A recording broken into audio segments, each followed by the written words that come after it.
these culture war things did, and so that became, over time, the platform. Prominent Trump ally Congressman Matt Gaetz continues to play defense in a scandal involving reports of prostitution, sex trafficking, and possible sexual acts with minors.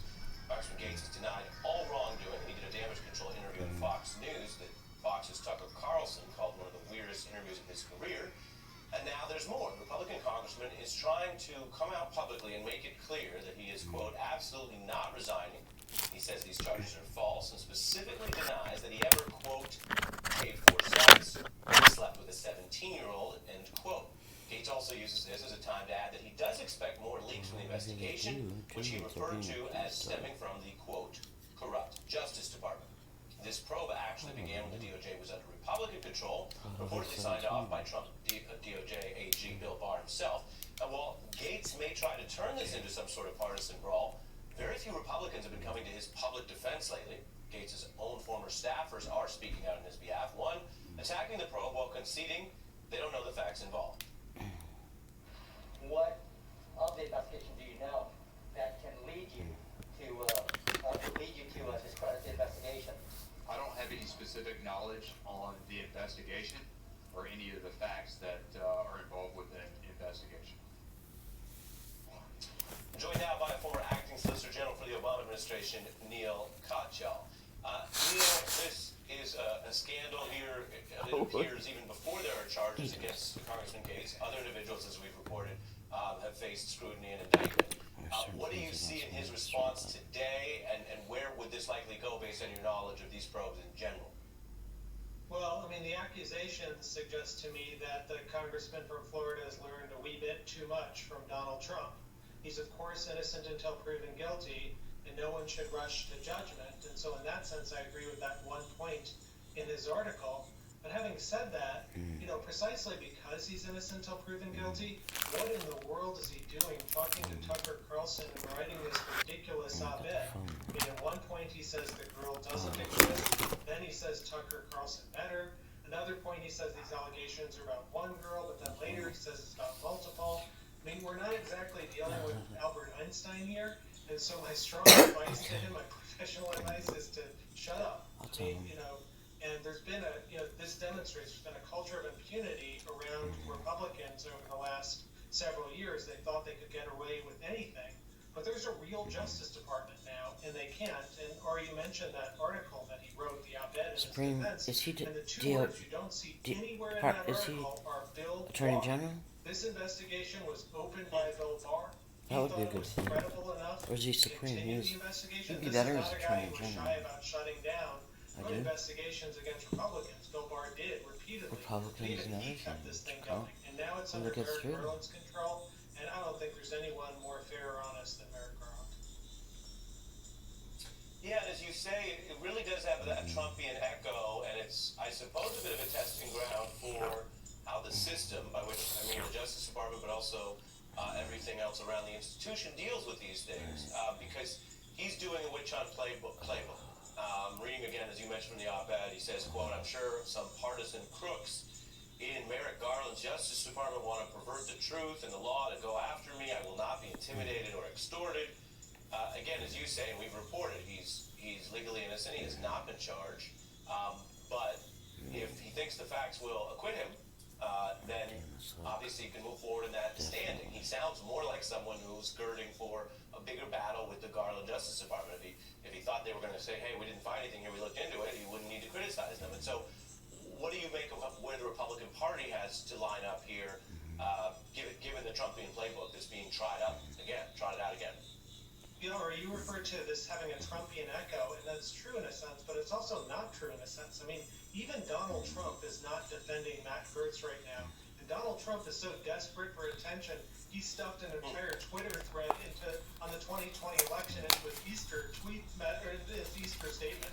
So, I think it is pretty remarkable here.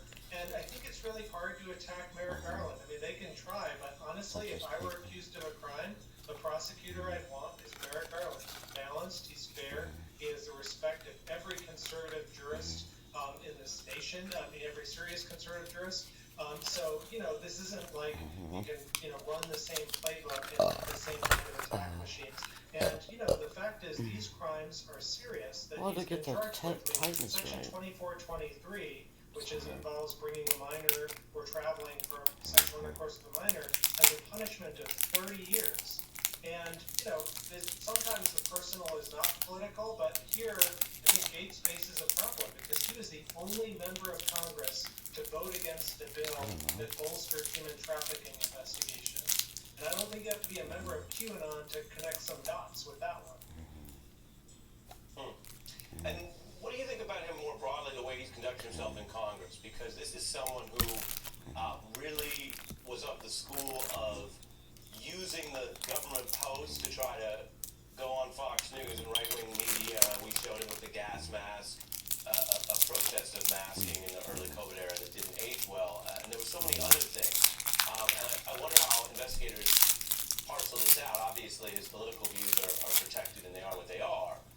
But the notion that he was a person who seemed to be acting reckless, making a spectacle, how, if at all, do they look at the facts of how he's conducted himself, if any of that relates to the conduct under scrutiny in Florida?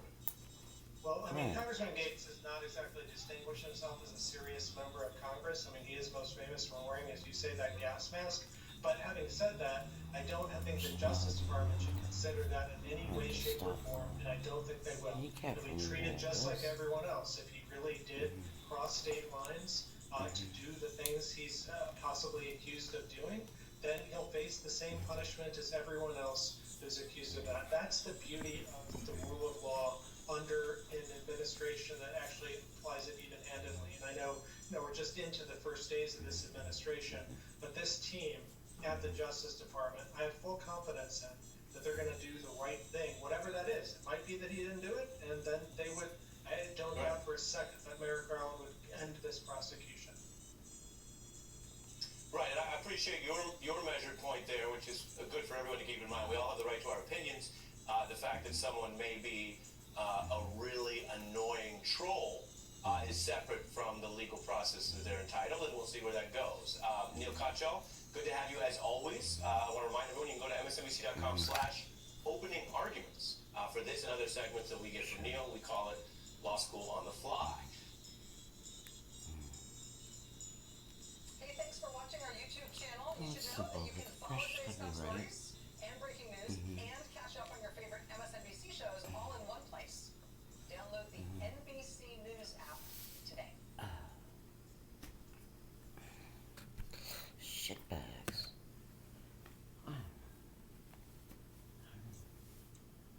Could be. Joe Biden was elected on a platform of getting the virus under control, chiefly getting the country vaccinated, and part of that was getting kids back in school safely. While that last one has become a patchwork of many complex local public policy decisions, the administration has taken some strong steps to try to make it happen. They called on states to prioritize vaccines for teachers. There's $10 billion going to help districts manage the cost of testing. And there's $130 billion from that COVID relief package aimed directly at getting K through 12 schools to reopen. Today, President Biden announced that $81 billion of those dollars will be released to schools immediately. The president's goal is to open the majority of K-8 schools within his first 100 days in office. So, today's 63 days in, how close is he to achieving that goal? The person most suited to answer that is the new Secretary of Education, Miguel Cardona, and he joins me now. It's great to have you on the show, Secretary. Thank you very much for making time. Let's start with where things are, because one of the challenges we've had throughout the pandemic is data. Does the Department of Education know how many kids are in school, how many are in part-time school, how many are in remote school? Just as a way of starting to figure out what targets you want to hit. Yes, thank you for having me. Yes, we know that 76% of the students in pre-K through 8 are at least hybrid. 45% are full in-person in school as of now, but we have a ways to go. So you got 45% full-time in school. Are there goals about what you want to see happen in the next few months in terms of numbers? Chris, I want to make sure that we have opportunities for all students to re-engage in in-person learning this spring. if we're prioritizing vaccinations, we're following those mitigation strategies. There's $10 billion for surveillance testing, and we know, based on what we've seen, that schools can be safe if the mitigation strategies are followed. We can do it, and I really want us to try for 100%. But I'm pleased with the progress that we're making now. I just think we need to keep our foot on the gas. There's been an argument that someone made, Republicans and conservatives, though not exclusively that teachers' unions have been overly cautious, overly worried about transmission in schools, and have been a chief obstacle to getting back to in-person learning. You're an educator yourself, and have been. What do you think about that critique? Well, listen, teachers have bent over backwards since March of last year, and in my work in Connecticut as commissioner, I've partnered with educators to make sure that we can do it safely. 100% of the districts in Connecticut offer in-person learning because of that partnership. All educators want children in school. They just want it done safely. What does that mean? I mean, I guess the question is, has sentiment changed, right? Because, look, the virus is scary. Schools, as we know, as any parent who goes through cold and flu season knows, very transmissible. At the same time, a lot of data has suggested that the levels of transmission are not what you would expect. They have not been huge locusts of outbreaks, but yet people are worried. Like, how much sense do you have of how teacher sentiment has shifted and evolved, and how much vaccine access has changed that? Well, first of all, it always helps to have a teacher in the White House. Because educators are being acknowledged for the work that they're doing, and vaccination prioritization for educators is something that the president led with. Providing the funding to make sure that schools have supplies for PPE, for whatever safeguards are needed to safely re-enter the school. And, the emphasis on those mitigation strategies, all those things are helping build that level of confidence. Can't you be a fan of somebody? So I think that has a lot to do with it. Did you have anything to do, what were your interactions like with CDC over the 3-foot guidance they put out? There was a lot of discussion on that. Obviously, it makes a big deal to change that, because schools don't have a huge surface of space, particularly in urban school districts. Anthony Fauci said that was entirely a data-driven decision, but do you liaison with CDC on that? Do you get a heads up? What is that interaction like? It's first child. We follow their recommendations. So there was no discussion before, there was no, what do you think about this? We follow the science, and we implement safely based on those guidelines. And I'll tell you, from last March till now, one of the things in those districts that are successful, we just had a summit today, and we heard success stories.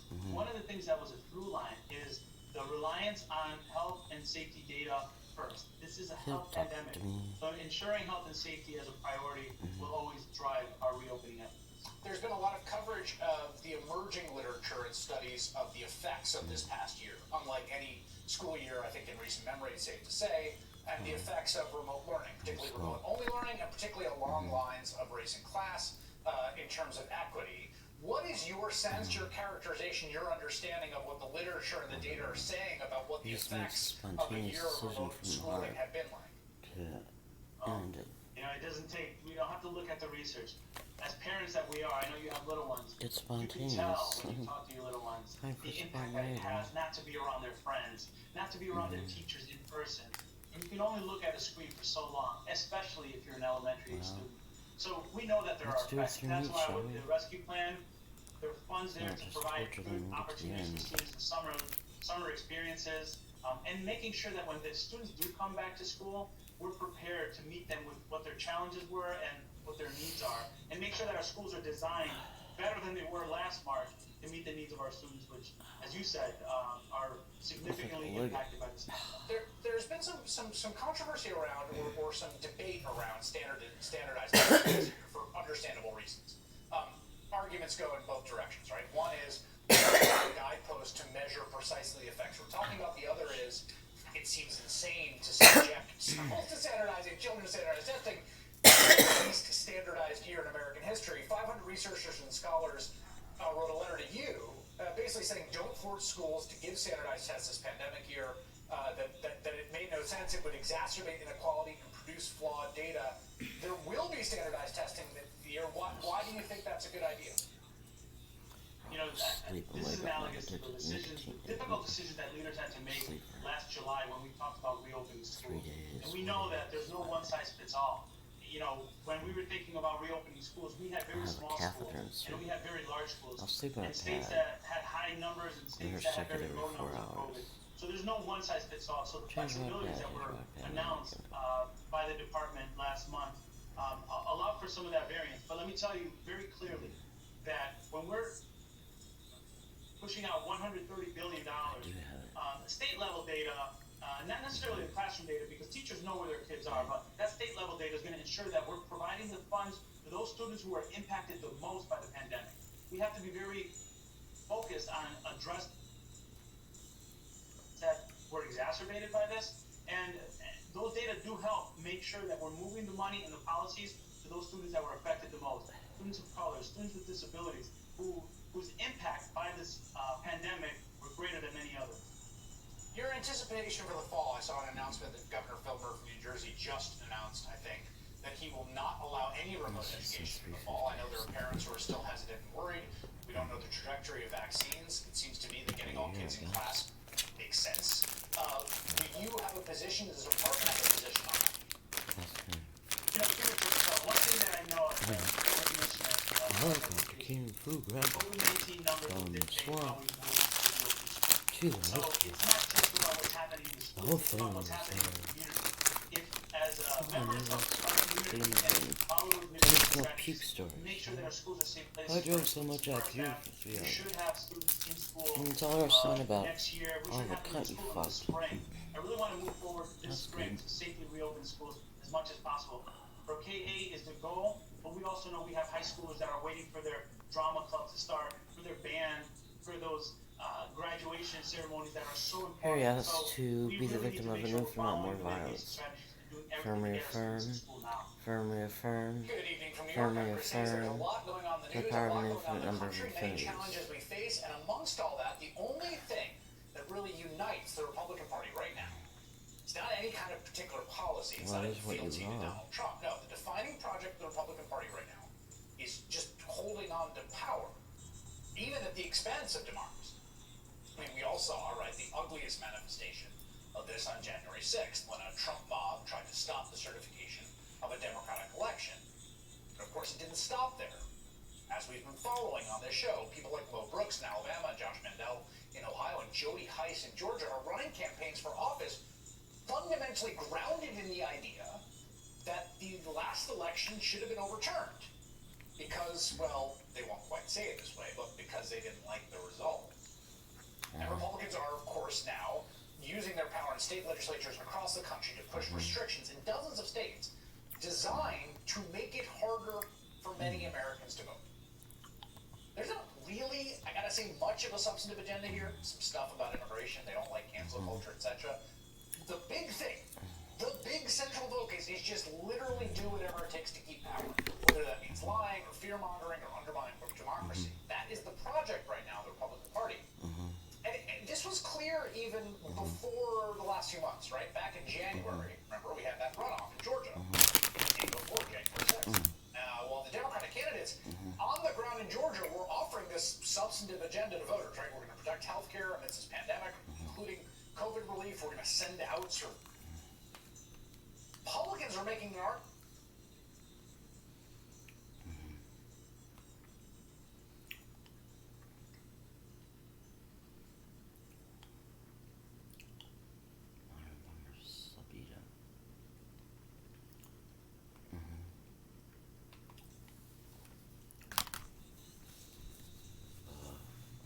I'm Sarah Godlewski, and this is Senator Ron Johnson. We're, how do I put it nicely? Different. During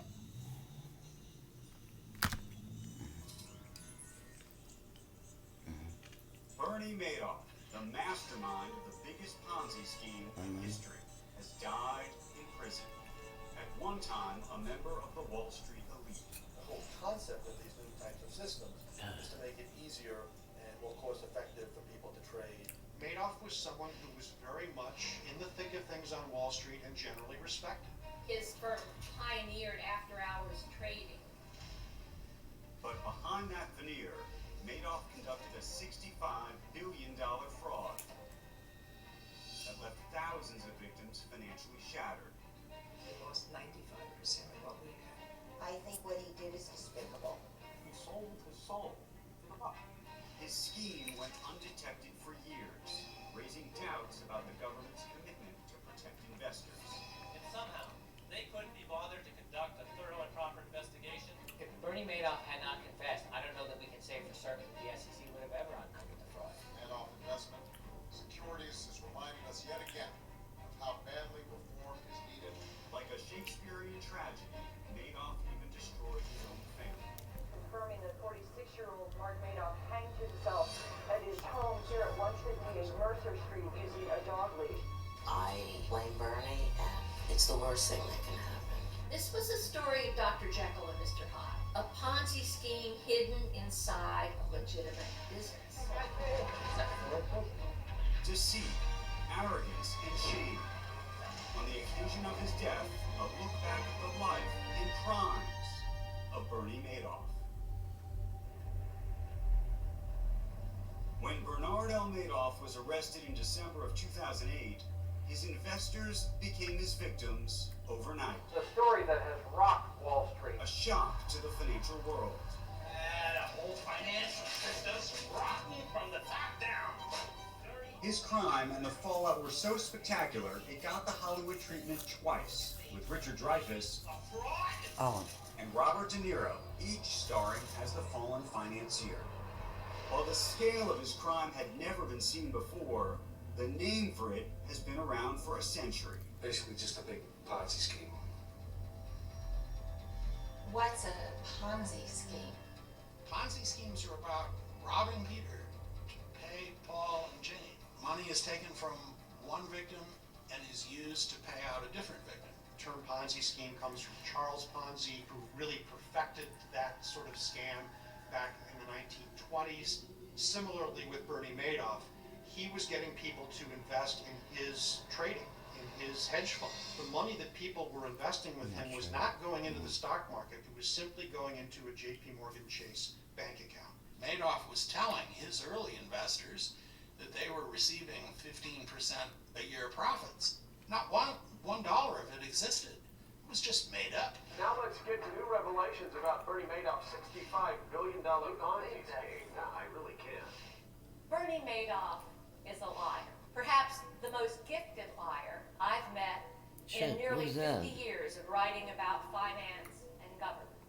My name is Diana B. Henriquez. I'm a financial writer and the author of The Wizard of Lies, Bernie Madoff and the Death of a Trust. Bernie Madoff's eventual infamy is not something his family could have imagined the day he was born in 1938. Bernie Madoff was a very ambitious young man who grew up in Queens, a modest middle-class family. Bernie was popular, but he was very ambitious, determined in a way, I think, to prove to his girlfriend's father that he was good enough for Ruth Alpert. They were high school sweethearts, by all accounts, inseparable and happy together for years and years and years. They had two sons, Andrew and Mark. Mark was the older, Andrew was the younger. Madoff had this boot camp experience in inspiring trust. He opened his doors in 1960. He built a very successful OTC, over-the-counter stock trading business as a one-man show. It was a high-risk, very speculative, very fast market, and this is important, rolled completely on trust. The stock market was on fire in the early 60s, but then it wobbled in May 1962, and it led to Madoff's first failure for his small roster of clients. He started this as a family business, but he failed and lost something like $3,000, and he was embarrassed. So what he did is he borrowed more money from his father-in-law to cover those losses. And pretended like Diana he B. got them out in the Henriquez. nick of time. Now I asked At Bernie first reminded me of why he Jackie, didn't just tell them Nurse what he'd done. Jackie. Oh, they wouldn't have understood. He said. And then reminds me So of he lied about Angela this Lansbury. covered She's it up, one and of his the reputation. commentators in this documentary on Bernie I Madoff. covered Wall Street from the start of CNBC in 1989. I think I was vaguely aware of who Bernie Madoff was. I I knew the name. He came off as someone who was The kind of a regular wife guy, in almost, Sopranos. almost unassuming. Nurse Jackie and the wife in operation Sopranos. that lots of people knew about, well respected, knew all the prominent players in the The closest I can get to Bernie Madoff, and it's only partial, is Robin Williams, related. To the markets.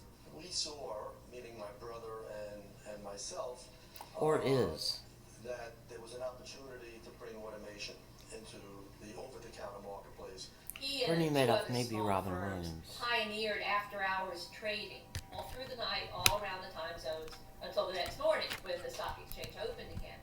Well, if you're a reporter and news breaks, you know, in Europe after the stock exchange is closed and your editor says, what's happening to the oil stocks on this news?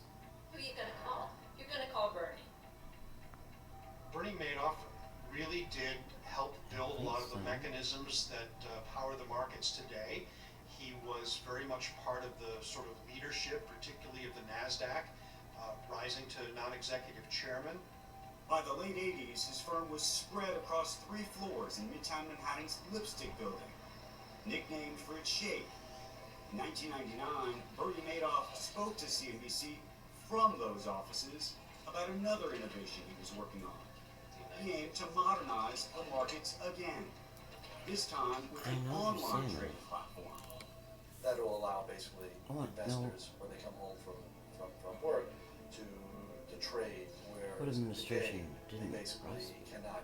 Madoff's business was split into distinct parts. One was a market-making operation that brokers used to buy and sell stock, the firm profiting from making the transactions. Another part was overseen by Madoff himself, supposedly investing money on behalf of private clients. The sons worked in the trading business. By all accounts, that seems to have been legitimate. But then there was the investment advisory business that operated out of a different office in the Lipstick Building in Manhattan. That was Bernie Madoff's business. That's what made this Ponzi He looks really a little so bit like Tony Bennett. diabolical and so atypical. This was the story of Dr. Jekyll and Mr. Hyde, a Ponzi scheme hidden inside a legitimate business. I'd grown up my entire life attending functions where he was being honored and hearing about the legend of Bernie Madoff, and it just never occurred to me that it was all fake. As Madoff's stature grew, he amassed the trappings of wealth. A penthouse apartment, summer homes, boats, and designer clothing. His investment business was attracting more clients, growing outside the small circle of friends and family. I invested because some very successful friends of mine recommended him because of the consistency of his return. And I, like almost everybody, got in through referral. My father opened college funds for my 2 daughters. My stepmother had an account with Madoff. 2 of her 3 sons had accounts with Madoff, and I opened my account with Madoff in 2001. When I did meet him 21 years ago, I mean, he was very reassuring.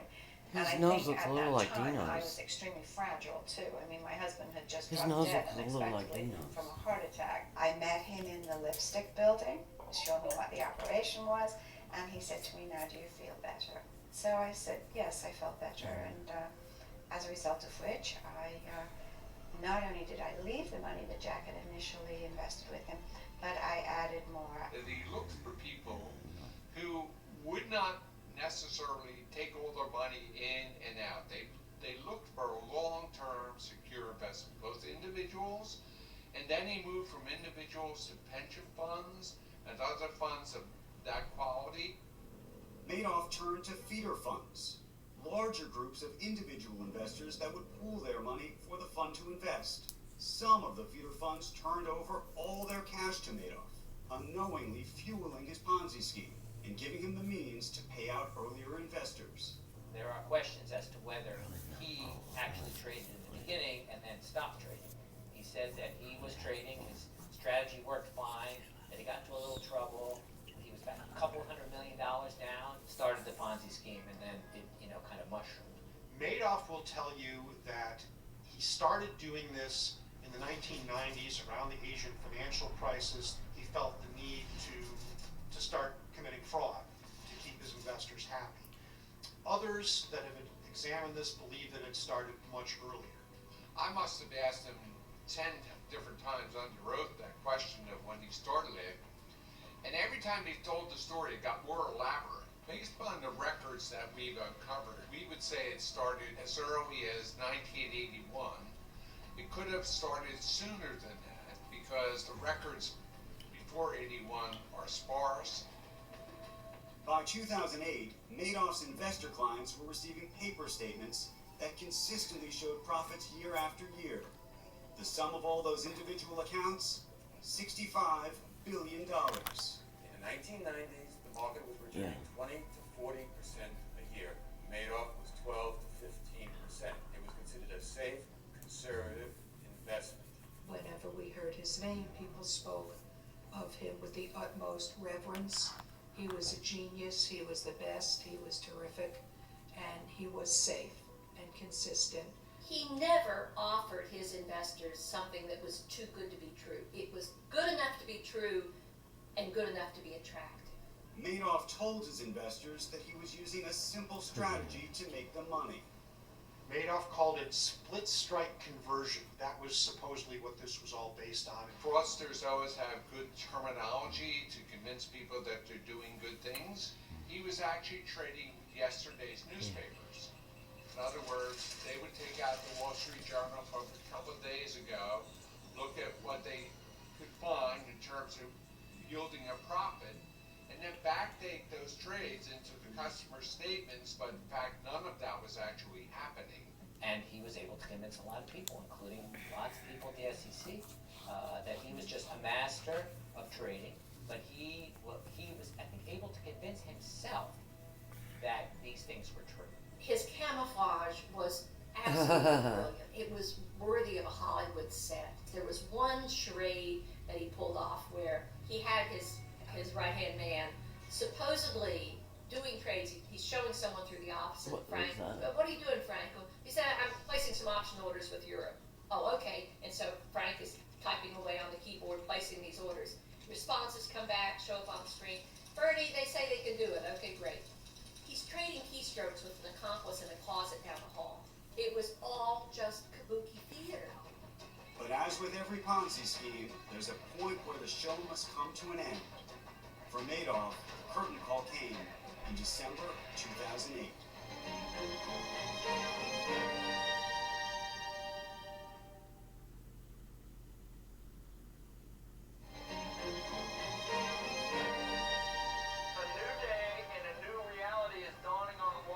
September 2008. Wall Street was in a freefall, and investors across the world watched in terror as the markets teetered on the brink of collapse. AIG working to raise cash and come up with some kind of survival plan. So he gets after Lehman Brothers filed for bankruptcy. Coming up tonight, how did it happen? What's next? And how safe is your money? Panicked by the crisis, many Madoff clients demanded their money, sparking a cash crunch that would finally expose his Ponzi scheme. In that fall, big feeder funds started to reverse the flow. They started saying, look, 15 days from now I need my 300 million back. 15 days from now I need my 700 million back. A lot of people went to Bernie Madoff and they wanted to get their money out because we were in a financial crisis. Well, it turned out that the money wasn't there. And so he spent the early part of that December writing checks, signing checks, so that he could salvage something for his nearest and dearest. His sons were seeing these checks being written, this incredibly tense, frightful time. They had no idea what was going on. When he called to say he was coming home with the boys, he had something to tell us. I thought, well, the market was crashing. I mean, the world seemed to be coming to an end. He gathered them in the study and confessed that he had been running a Ponzi scheme. It was all a big lie. And his sons were just shattered. Mark Madoff exploded in a tantrum of fury. How could you do this to us? How could you do this? And his son Andrew slid down the wall and collapsed on the floor in tears before he went over and embraced his father, both of them crying. So it was a tragic scene. Maybe. Madoff had asked the sons to wait. He wanted to try and get things squared away. He wanted to pay certain people. He wanted to try and wrap up the business neatly. But the sons would have none of that. The two boys, Mark and Andrew, went to a lawyer that night, the night of December 10th, and the lawyer called up the SEC, and the boys were the ones who, I don't want to say ratted him out, but it was the boys who told the government. And then this whole cascade began. The news broke on CNBC. There's a Sorkin. This documentary is narrated by a Sorkin, and there's another Sorkin who was Madoff's defense attorney. No, and I said, what's the scale here? And he said, huge, and hung up on me. Around the same time that afternoon, federal prosecutor Mark Litt was walking into court. The start of potentially the biggest case of his career. Litt only had the word of Madoff himself that his business was a multi-billion-dollar Ponzi scheme. I didn't know whether he was delusional, making it up, misunderstanding his own facts, or not.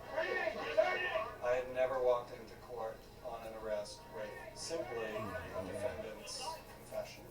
It was $65 billion in paper losses.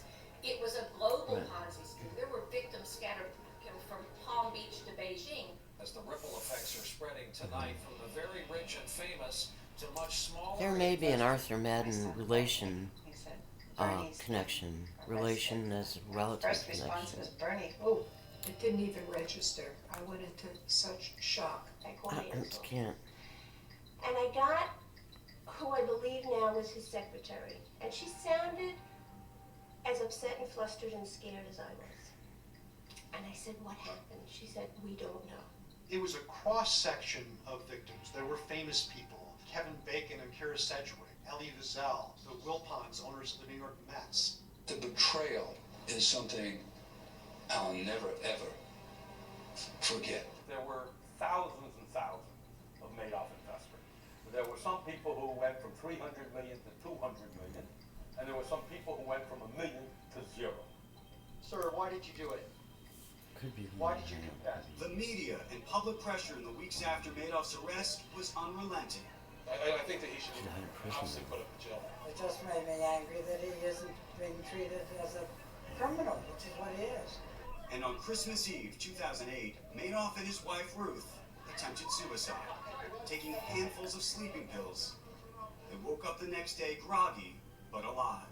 I think it was my idea more than his. I was in agony over the losses of all my friends. Everyone I know and loved was a victim of Bernie's. By March of 2009, he was prepared to plead guilty.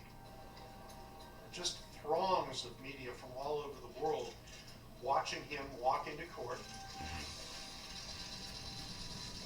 After saying he was deeply sorry and ashamed, Madoff pleaded guilty to 11 charges. When he pleaded and was remanded immediately into prison, the helicopters disappeared, the reporters disappeared, and took enormous pressure off his wife, who, quite frankly, I thought was going to die from the pressure. She couldn't leave to get a cup of coffee. She couldn't leave the building. With everything about Bernie Madoff, it was going to be more or less on his terms. So he didn't implicate anybody else. He didn't agree to cooperate, but he did agree to plead guilty ultimately to 11 criminal counts. Bernie Madoff is going to learn his fate today. His sentencing hearing begins at 10 a.m. Eastern Time. When he walked into the courtroom, it was chilling. It was like being in the presence of the devil. The victims shouted out to him, Mr. Madoff, turn around and look at us. He didn't move. He was completely cold and unresponsive. There are raw emotions filling a very large courtroom. The reporters covering the hearing, which I was one, were allowed to watch it from the jury box. The defendant is supposed to address the judge. So he is facing the judge. The victims are all in the gallery of the courtroom, basically behind him. He says, I'm going to turn and face you. I'm sorry, and I know that doesn't help you.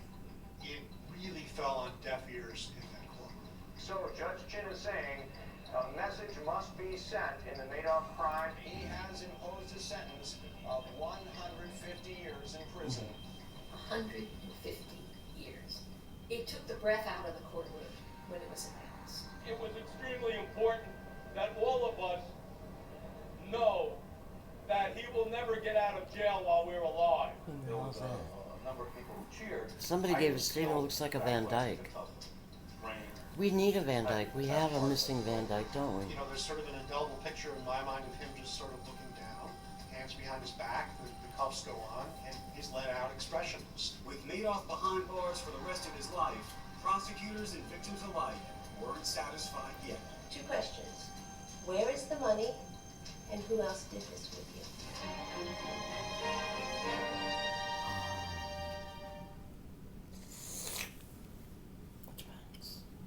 We can still touch people's lives in a touchless world. And now, each time you tap your MasterCard at grocery stores, MasterCard will donate to Stand Up to Cancer. 1 precious cent at a time, up to $5 million. Together, we can start something priceless.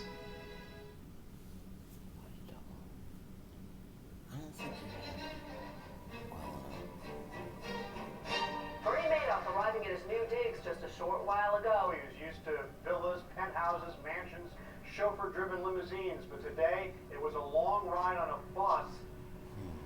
From the time Bernie Madoff confessed until he went to prison, The man making the statement, who looks like a Van Dyke, was in front of the courthouse where Bernie Madoff. There's no way to explain what he did. The trial was going on and the sentencing had completed. So many people, so many lives that he's destroyed. What possible explanation could there be? It took some time for me to realize that the person whom I lived with for 50 years and loved for all that time, practically my entire life, was the same person that destroyed all those people. Bernie Madoff, Ruth Everybody was Madoff, asking about the family. his wife, Ruth Madoff, Didn't they know? Didn't they have sounds to? a little like The question Frances wasn't whether McDormand. anybody knew or what they knew. The question was, what was the crime? And did somebody looked in participate a shot walking down the sidewalk a little like Meg Ryan. From the beginning, and I'm hopeful that I will be able to put this all behind me. It is absolutely plausible to me that the sons did not know that there was fraud going on. They were working in a different part of the business. They were not involved in the investment advisory side where the trades were being falsified. But the argument was that they had to know that the returns didn't make sense. We believe that they actually did know. The Madoff sons operated in the market-making operation. We found that in the last 10 years of its operation, it was actually losing money. And the only reason it showed a profit at all is because of fusion of cash. I guess he looks a lot like Tony Bennett, which would make... While Ruth, Andrew, and Mark Madoff were never charged with a crime, prosecutors Arthur zeroed Madden in on related another to Tony member of Bennett the too, family. I guess. Peter Madoff, the company's Robin chief Williams compliance related. officer, reportedly worked for his brother's investment firm for nearly 40 years. Um, And finally, Peter when Madoff Harry and is Donna, in custody this morning. He was arrested earlier I don't in know. New York. He's expected to plead It was guilty to before my conspiracy, suicide attempt when falsifying records in connection I was with his suffering brother's Ponzi scheme. in Peter 80 or Madoff, Bernie 81. Madoff's younger brother, went to prison. They took me to and Miami he Beach also forfeited where considerable Peggy, Lee, 11 and other members of Madoff's firm were Tony charged Bennett with were gonna participating in the sing conspiracy, because I like Madoff's Peggy right-hand Lee so man, well. Frank DePascali, who helped And, execute the illusions that fooled clients. Phony statements were being created. Statements were being It just struck me that Phony Peggy Lee and Tony documents Bennett were weren't being real. created when the SEC They were like Hall of came to Presidents. their work. But that work fell short in the eyes of I Madoff's thought victims. they weren't real. Many blamed their losses on the Securities and Exchange Commission, the federal agency that regulates Wall Street.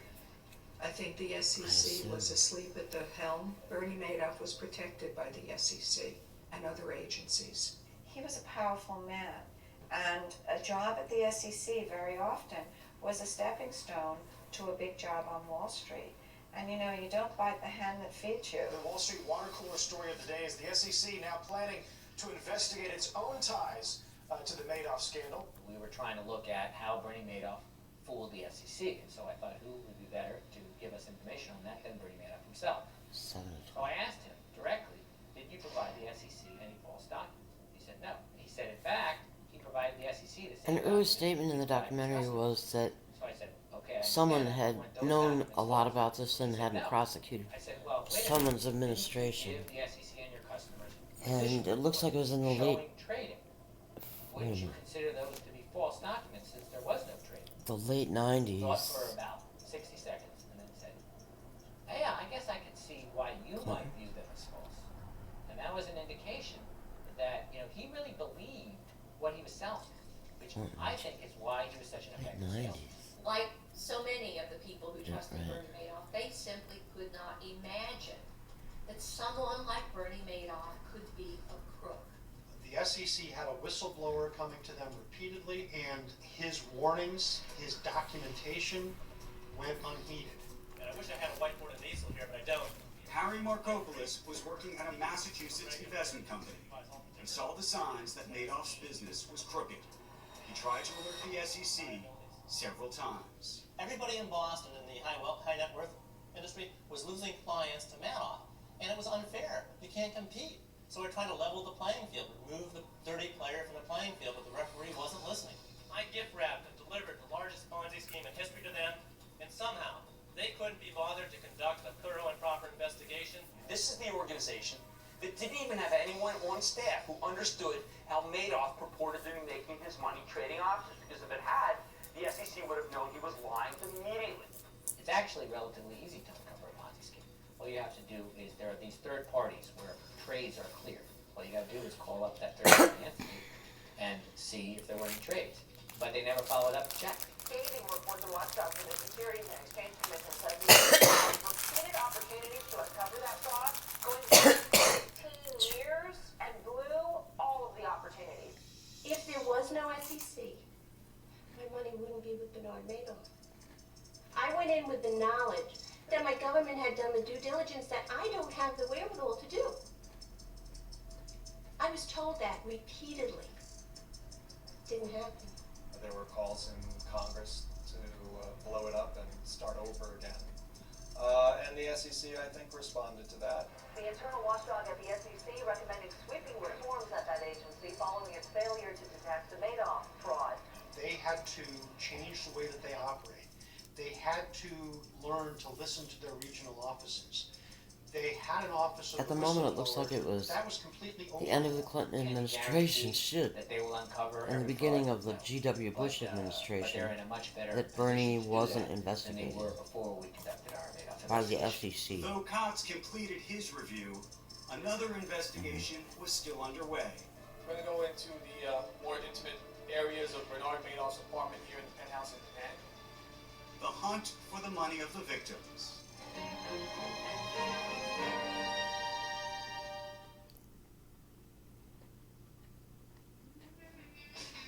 How is NHS Scotland vaccinating millions? With fast, safe, and reliable workflows.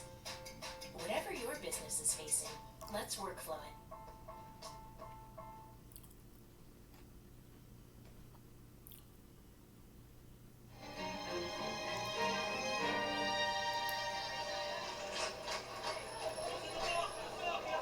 On the day Bernie Madoff was sentenced to 150 years in prison, another deadline was nearing. This one for the victims of the Ponzi scheme to get their money back. The process of recovering the funds for the victims, it involves an entity called the Securities Investor Protection Corporation, or SIPC. Madoff's firm was a member of SIPC, as are most Wall Street firms. On December 11th, 2008, I was called by the President and General Counsel of the Securities Investor. It may be Arthur Levitt was the SEC who didn't investigate Bernie Madoff. Arthur Levitt was the 25th chairman of the Securities and Exchange Commission. First appointed by President Clinton in July 1993, the President reappointed Chairman Levitt, L-E-V-I-T-T, to a second 5-year term in May 1998. On September 9, 1999, he became the longest-serving chairman of the Commission. He left the Commission on February 9th, 2001, so it's just like 2.5 weeks after G.W. Bush took office.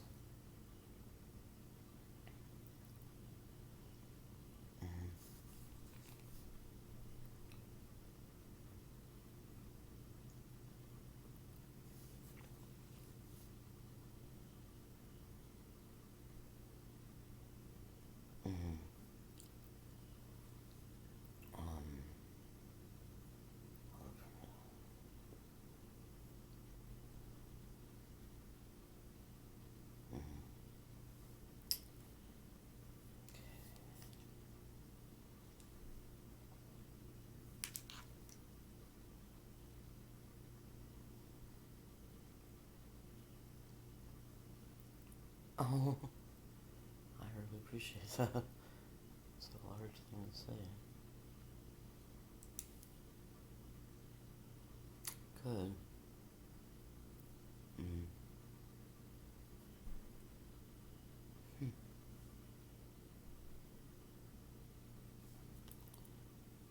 Right. Mm.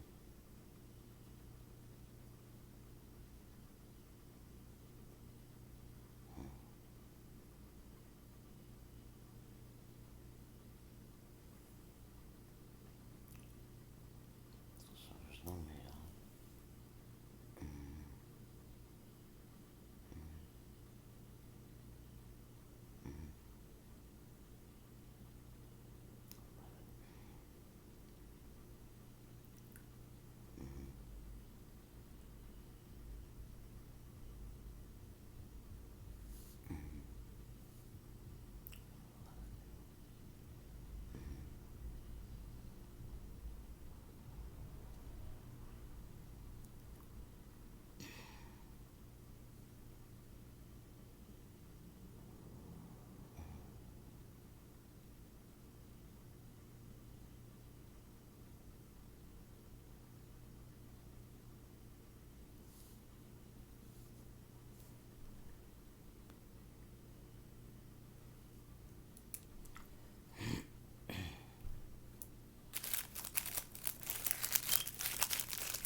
Carlisle Group.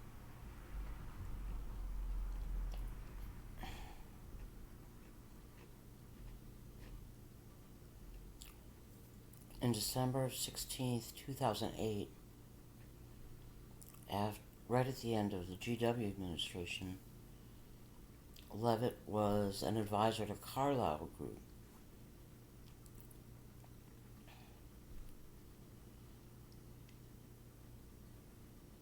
Mr. Levitt, who was known for his investor-friendly administration at the regulator, told the Post that he disputes suggestions that the SEC under his watch ignored red flags about the trader's operation. He also rejected allegations that he and Mr. Madoff were friends. Carlisle Group. That is familiar.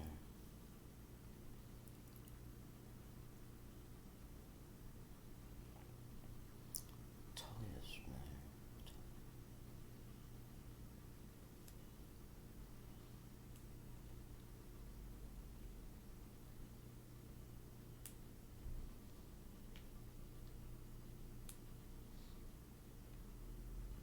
Well, you were convincing.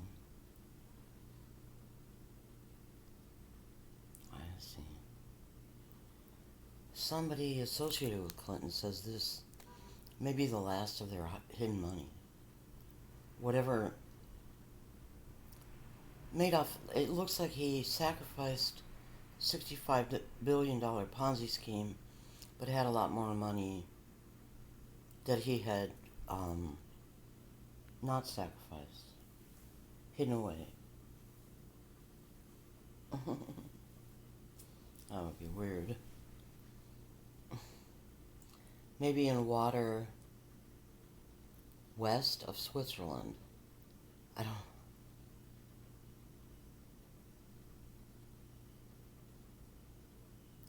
Big lake or an ocean. It could be in international waters on a yacht or a cruise ship or something. That could be where the money is.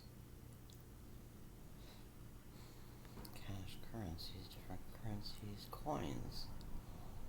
Coins are smart. Coins would be smart. No, not collector coins, but gold coins. Gold, platinum.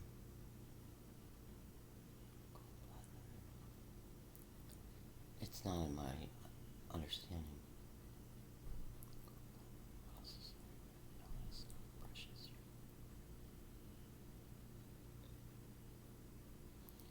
silver wasn't, in their eyes, worth its weight on the... It looks like a cruise ship. You know, the... Well, let's see. 2,000. Silver may have been about $15 an ounce. Or, oh shit. Silver may have been in 2003. Silver was like, I paid $5.50 an ounce or something. 2003, so he got caught. I don't know what year he got caught. Silver could easily have been under $10 an ounce, so it wouldn't have been its weight. It wouldn't have been valuable enough for the weight of it to carry it on a cruise ship. So it looks like it could be gold and platinum.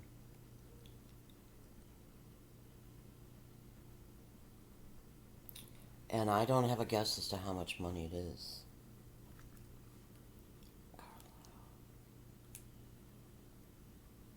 No.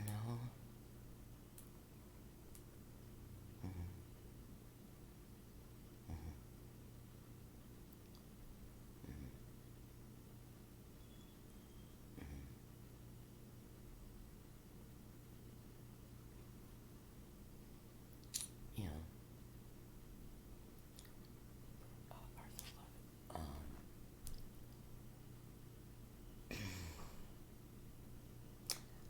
Could it be one of those that are not big enough? Oh, those are cool with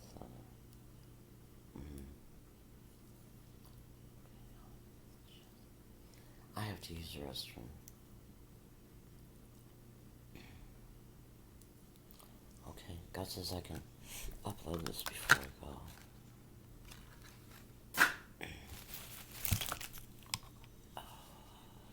I'm gonna stop recording.